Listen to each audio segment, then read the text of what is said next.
Hi guys, I'm Martin. I've been a dating and relationship coach for 17 years, and today we're going to talk about what kind of woman you should be going for.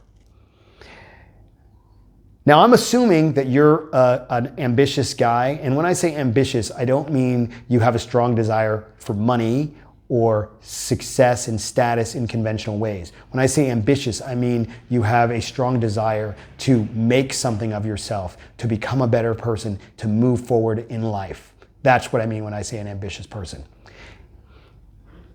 A lot of guys, they have this idea that there's a league. There's a league, and they go, well, that girl is out of my league. Now, I don't think you should look at it that way, and I think it's very detrimental. First of all, you don't know your league. If you've only interacted with Humpties, then you probably think Humpties are your league. The way that I look at it is, okay, there's a girl I really want. The chances of getting her, probably not very good. She's got a lot of options, she's very attractive, lots of guys are going to be into her.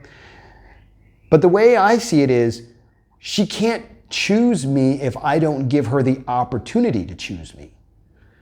Now, I don't know why she would choose me. I mean, I know there's various things about me that are good. I don't know if those things are good from her perspective. She doesn't know either. So the only way she's going to be able to find out is if I try and get her. Now, that doesn't mean that I'm likely to get her. It's like, okay, well, if you see a girl that physically is really what you're into, and not only I mean physically in terms of her genetics, but I also mean in terms of, her vibe. There are some girls, you look at them, and I'm sure every guy has this experience, there are some girls, you look at them and you go, yeah, she's really beautiful, but you just don't get that feeling of just strong, like, I really want this girl. And there can sometimes be girls that are not as attractive from an objective standpoint, but for you, you're just like, oh man, that's exactly what I'm looking for. So I'm talking about that kind of girl, where you see a girl and you feel like, that's really what I want. That's really what I'm looking for. And it doesn't mean that she really is. I mean, you don't know her yet, but you have that kind of visceral desire for her. And you might think, oh, well, that girl has so many guys, she has a boyfriend, whatever. That could all be true.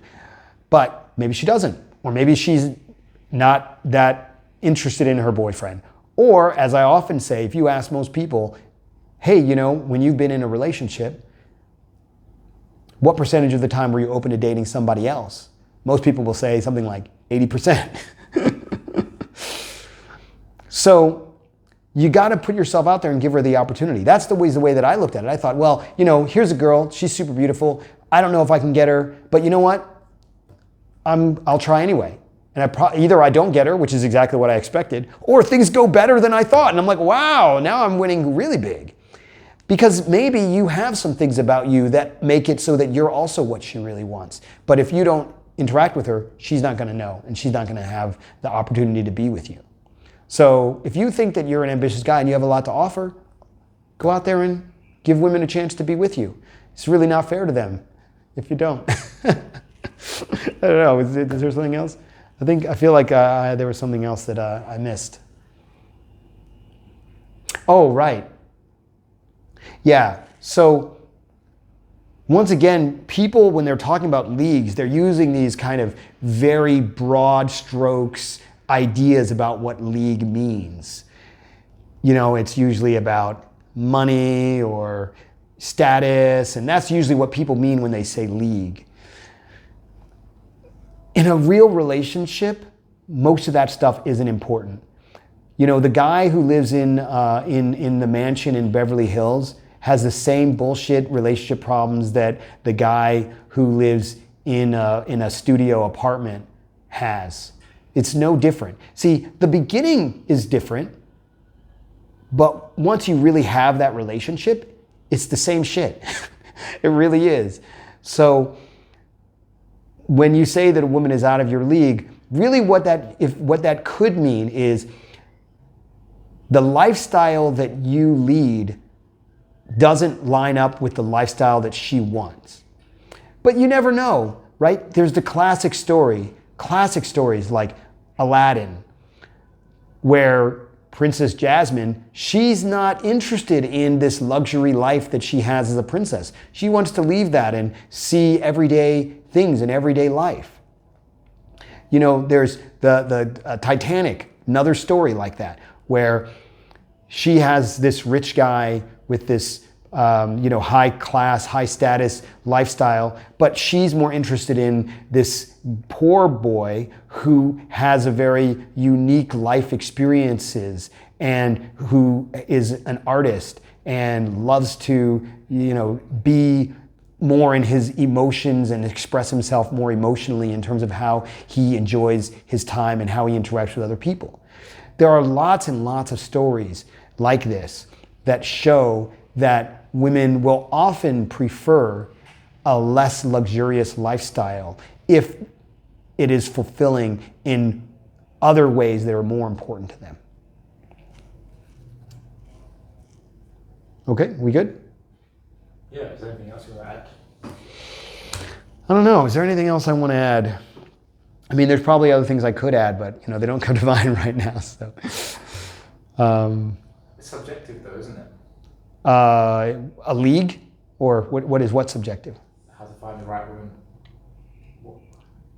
Yeah, I mean, it's very very much so. I mean, a woman that you would like, maybe for me would be horrible, and a woman who would be really into you maybe would think being with me is awful, but it doesn't mean that your woman is better than my woman or my woman is better than your woman. It's just different. There's so many criteria. This is so interesting to think about how the number of humans are so different from one another, and the older you get, the more different you notice people are. Because people go in their more unique life paths. The beginning path is always much more similar.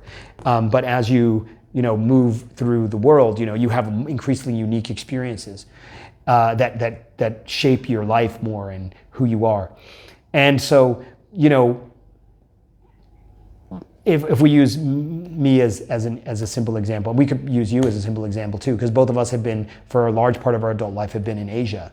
If we had ended up, for whatever reason, if we had ended up with the majority of our adult life in Europe, we'd be different than we are, right?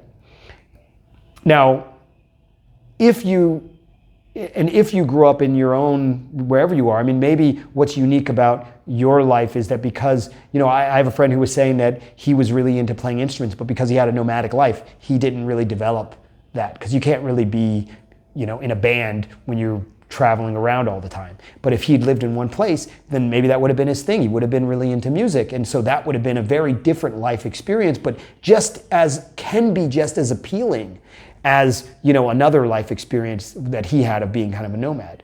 So, and when you think about a woman you date, well, plenty of women would probably prefer to be with someone who is an artist and working on their career, even if it's just as a hobby. They have their real job and then, that's something they do for fun.